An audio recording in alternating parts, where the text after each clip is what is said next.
طریقے سے امام احمد بن حنبل رحمۃ اللہ علیہ یہ بھی ایک فقیہ تھے محدث ہونے کے ساتھ ساتھ. تو امام بخاری رحمۃ اللہ علیہ بہت مہان محدث ہونے کے ساتھ ساتھ ایک بہت بڑے فقیہ بھی تھے. چنانچہ انہوں نے حضرت نبی کریم صلی اللہ علیہ وسلم کی صحیح حدیثوں کو جمع کیا اور ان صحیح حدیثوں سے کیا مسئلہ ثابت ہوتا ہے، کیا حکم ثابت ہوتا ہے، اس حکم کا عنوان لگا لگا کر کے اس پر دلالت کرنے والی حدیثوں کو ذکر فرمایا ہے. تو یہ امام بخاری رحمۃ اللہ علیہ کی کتاب صرف حدیث ہی کی کتاب نہیں ہے، بلکہ حدیثوں سے مسائل شرعیہ کو مستنبط بھی کر کے امام بخاری رحمۃ اللہ علیہ نے پیش فرمایا ہے. اور یہ چاروں امام کبھی کسی مسئلے میں امام ابو حنیفہ کے موافق ان کا استنباط ہوتا ہے، کسی مسئلے میں امام مالک رحمۃ اللہ علیہ کے موافق ہوتا ہے، کسی مسئلے میں امام شافعی رحمۃ اللہ علیہ کے موافق ہوتا ہے، کسی مسئلے میں سب کے موافق ہوتا ہے، اور ایسا بھی ہوتا ہے کہ کسی مسئلے میں ان چاروں اماموں سے الگ امام بخاری رحمۃ اللہ علیہ کا اجتہاد ہوتا ہے. تو یہ ہمارے طلباء بخاری شریف اپنے اساتذہ کرام سے حضرت مولانا بدر العالم صاحب جو اس ادارے کے بانی اور شیخ الجامعہ ہیں، اس کے ساتھ اور بھی شیخ الحدیث ہیں، مولانا رضوان صاحب ہیں، مولانا ضیاء الرحمان صاحب ہیں، اور بہت سے اچھے اساتذہ کرام چن کر کے مولانا بدر العالم صاحب نے یہاں اساتذہ کو جمع کیا ہے. اللہ تبارک و تعالیٰ سے امید ہے کہ انشاءاللہ حدیث پاک کی بھی خدمت اس ادارے سے اچھی ہوگی اور علوم دینیہ کی انشاءاللہ ایک نمایاں خدمت اس مدرسے سے انجام پائے گی. اللہ تبارک و تعالیٰ اس ادارے کو قبولیت عطا فرمائے. یہ جو پہلی حدیث ہے عنوان امام بخاری رحمۃ اللہ علیہ اس حقیقت کو بیان کر رہے ہیں کہ بھئی دیکھو، دنیا اور آخرت کی کامیابی اللہ کے حکم پر عمل کرنے میں ہے، اور اللہ تعالیٰ کی طرف سے نبی صلی اللہ علیہ وسلم نے جو کچھ ہم تک پہنچایا ہے، جس کو سنت کہتے ہیں، جس کو حدیث کہتے ہیں، اس کی پابندی اور اس پر عمل کرنے میں دنیا اور آخرت کی کامیابی ہے. یہ جو کچھ اللہ کی طرف سے نبی صلی اللہ علیہ وسلم نے ہم تک پہنچایا ہے اس کو وحی کہتے ہیں. تو کیا کہتے ہیں؟ وحی کہتے ہیں. اور وحی کی مختلف شکلیں ہیں. ایک سب سے بڑی قسم قرآن کریم ہے جو اللہ کا کلام ہے. اللہ پاک نے جبریل امین فرشتے کے ذریعے موقع بموقع رفتہ رفتہ کر کے 23 سال کی زندگی میں، 23 سال کے عرصے میں حضرت نبی کریم صلی اللہ علیہ وسلم کو یہ قرآن کریم عطا فرمایا. کبھی کوئی پوری سورہ اتری، کبھی سورہ کا کوئی حصہ اترا. جتنا اترتا تھا حضرت نبی کریم صلی اللہ علیہ وسلم صحابہ میں جو لوگ لکھنا جانتے تھے ان کو بلا کر لکھوا لیا کرتے تھے، اور حضرت نبی کریم صلی اللہ علیہ وسلم پڑھ کر صحابہ کو سنا دیتے تھے، بار بار پڑھ کر سناتے تھے، جس کا فائدہ یہ ہوتا تھا کہ قرآن صحابہ کو یاد ہو جاتا تھا.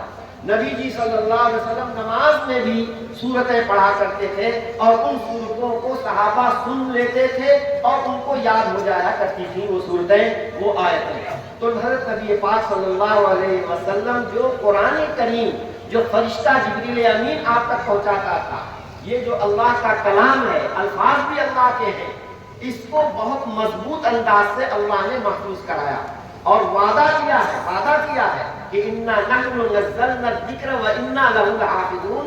اس قرآن کو ہم نے اتارا ہے اور ہم ہی اس کی حفاظت کرنے والے ہیں. چنانچہ اللہ نے الفاظ قرآن کی بھی حفاظت فرمائی اور معنی قرآن کی بھی حفاظت فرمائی. الفاظ قرآن کی حفاظت کو اتنا مضبوط کر دیا کہ ہر چھوٹا بچہ 8 سال 9 سال 10 سال کا بچہ قرآن کریم کو اپنے استاد کے سامنے پڑھتا ہے، یاد کرتا ہے، سناتا ہے، اس کے سینے میں قرآن محفوظ ہو جاتا ہے. اللہ پاک فرماتے ہیں وَلَقَدْ يَسَّرْنَا الْقُرْآنَ لِلذِّكْرِ فَهَلْ مِن مُدَّكِرٍ. ہم نے قرآن کو یاد کرنے کے لیے بہت آسان کر دیا ہے، کوئی یاد کرنے والا؟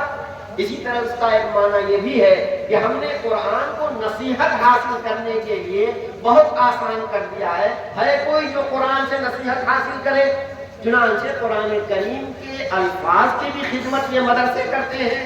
آپ کا یہ اسکول ہے اصلی تعلیم کے لیے، لیکن ساتھ ہی ساتھ بنیادی طور پر قرآن کریم کی تحفیظ اچھے انداز سے تجوید کے قواعد کی رعایت کرتے ہوئے ایک ایک بچے کو قرآن کریم پڑھایا جاتا ہے، اور غنہ اخفاء کی رعایت کرتے ہوئے اور قواعد تجوید کے قاعدوں کی رعایت کرتے ہوئے چنانچہ ہمارا بچہ اتنا اچھا پڑھتا ہے جیسے لگتا ہے کوئی بہترین قاری پڑھ رہا ہو. تو ان بچوں کے ساتھ قرآن کریم میں محنت کرائی جاتی ہے اور اسی طرح بچوں کو یاد کرایا جاتا ہے. اور قرآن کریم اللہ کا کلام ہے، نورانی کلام ہے. جس سینے میں محفوظ ہو جاتا ہے وہ سینہ، وہ دماغ، وہ ذہن، وہ برین اتنا تیز ہو جاتا ہے اللہ کے کلام کی برکت کی وجہ سے کہ وہ حافظ جب دینی تعلیم آگے کی جب پڑھتا ہے اس میں بھی وہ حافظ نمایاں ہوتا ہے، اور بنیادی تعلیم میں، اصلی تعلیم میں اگر وہ بچہ لگتا ہے تو اس میں بھی وہ نمایاں کردار ادا کرتا ہے. عام نارمل جو کالجوں میں اور اسکولوں میں پڑھنے والے بچوں کی جتنی تیزی، جن کے ذہن کی اور برین کی جو سطح ہوتی ہے، ہمارے اس حافظ قرآن کے برین کی تیزی اس کے مقابل میں کئی گنا زیادہ ہو جاتی ہے. یہ قرآن کریم کی برکت.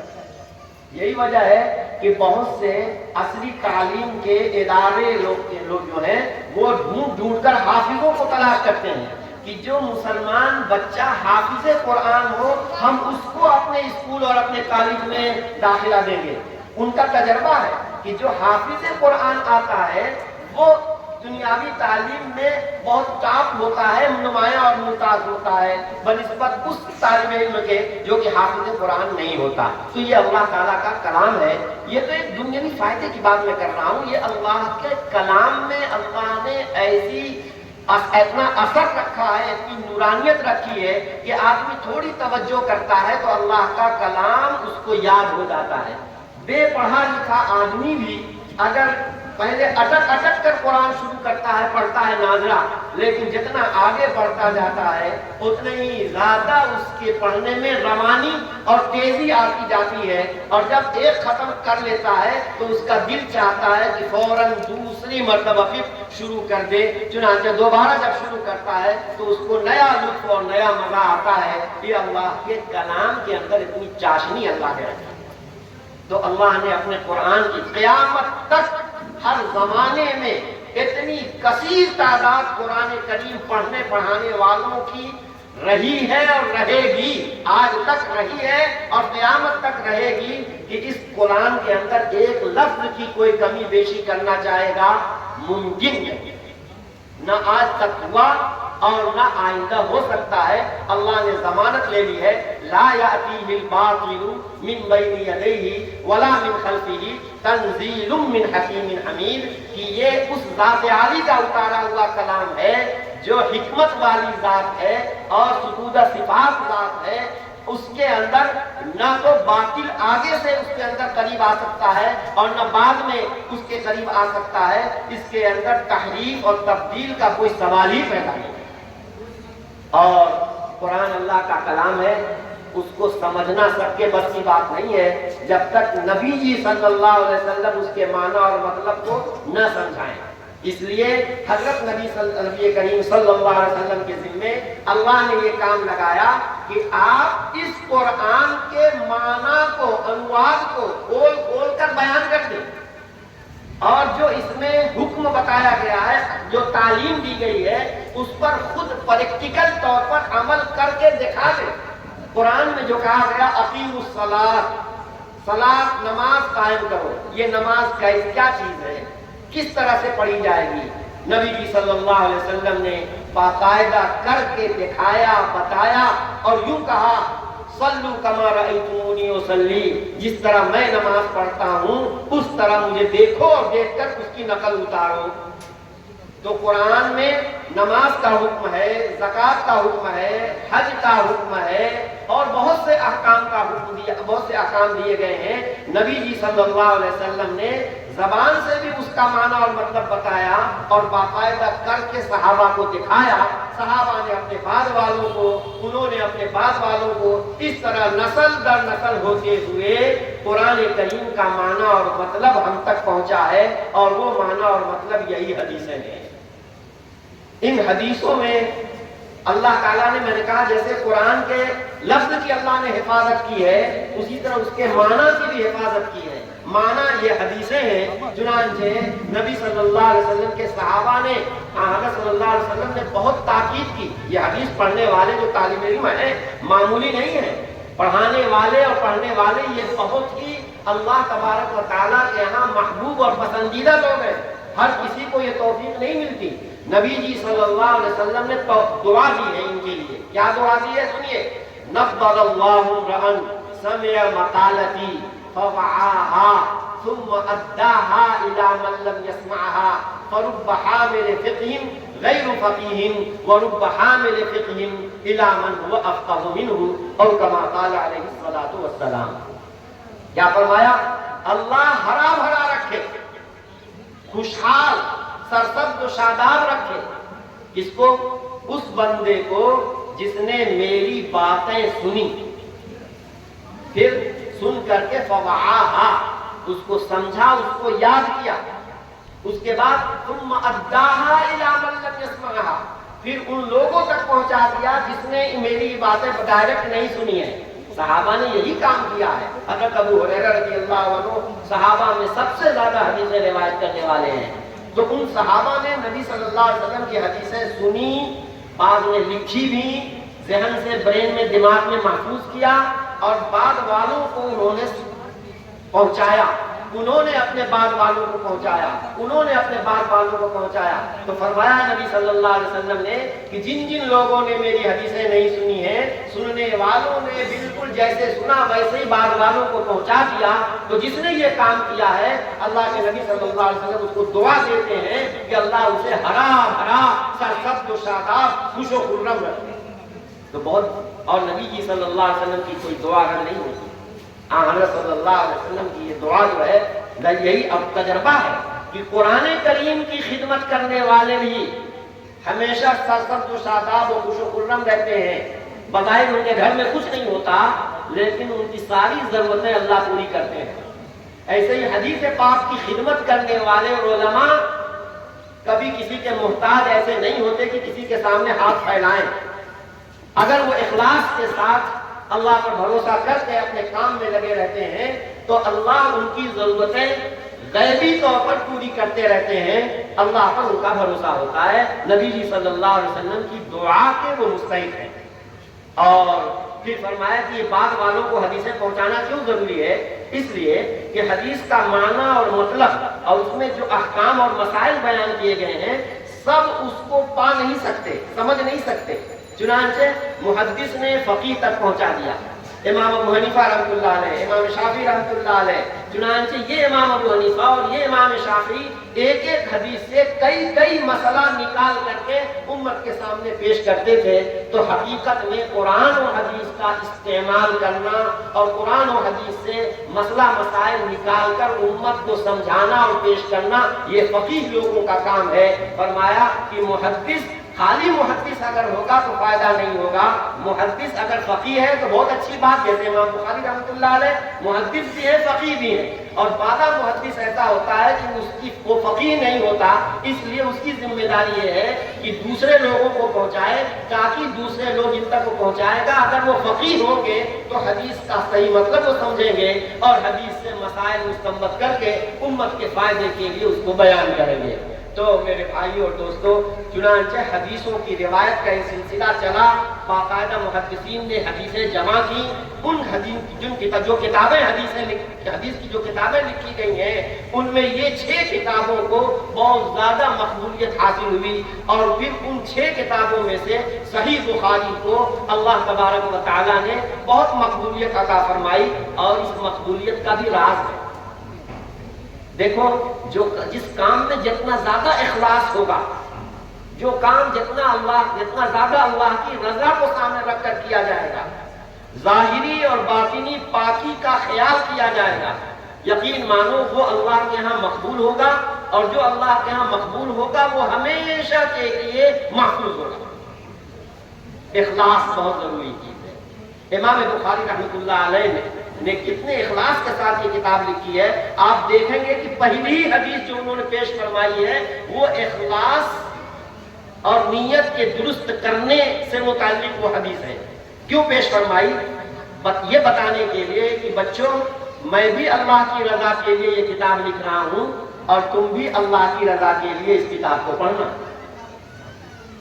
کیونکہ جو کام اللہ کی رضا کے لیے کیا جائے گا وہی مقبول ہوگا، اور جو اس کام میں ریاکاری یا کوئی اور فاسد نیت ہوگی پیش نظر تو اس کام کی اللہ کے ہاں مقبولیت نہیں ہو سکتی۔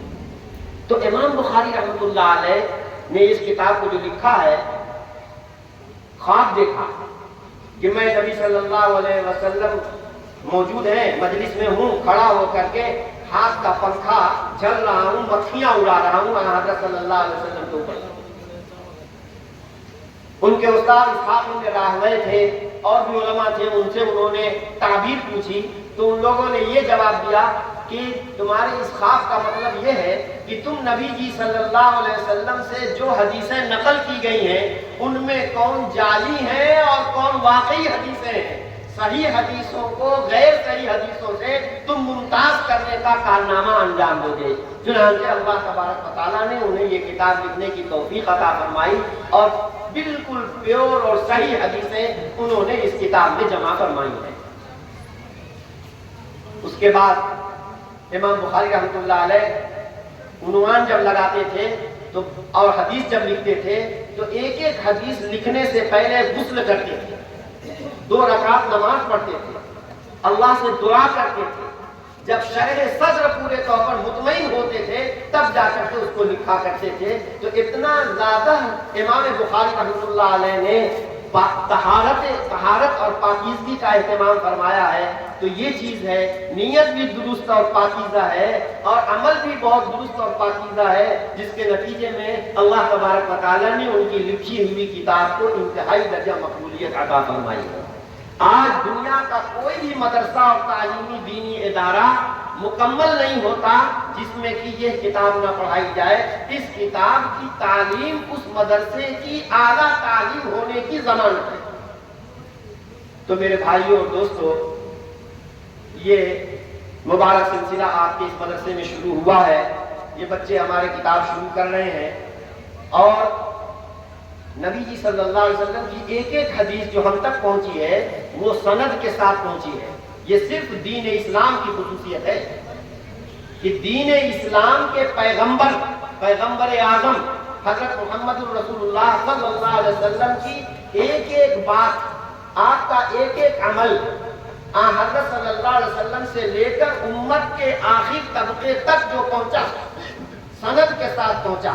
نبی جی صلی اللہ علیہ وسلم سے یہ حدیث سنی، یہی جو حدیث پہلی ذکر کی جا رہی ہے، یہ حضرت ابو ہریرہ، حضرت عمر بن خطاب رضی اللہ عنہ سے نے، ان سے علقمہ ابن وقاص نے، ان سے محمد ابن ابراہیم نے، ان سے یحییٰ ابن سعید انصاری نے، ان سے سفیان بن عیینہ نے، اور ان سے ابو بکر حمیدی نے جو امام بخاری کے استاد ہیں۔ اور امام بخاری، پھر یہ بخاری شریف جو ہم تک پہنچی ہے، بخاری کو ان کے شاگرد فربری نے، پھر ان کے شاگرد، اس طریقے سے ہمارے اساتذہ تک یہ کتاب سند کے ساتھ پہنچی ہے۔ چنانچہ جو بھی کتاب، جو بھی حدیث ہمارے علماء کے پاس ہے وہ نبی کریم صلی اللہ علیہ وسلم سے لے کر کے ہم تک سند متصل کے ساتھ پہنچی ہوئی ہے۔ یہ اس امت محمدیہ کی خصوصیت ہے۔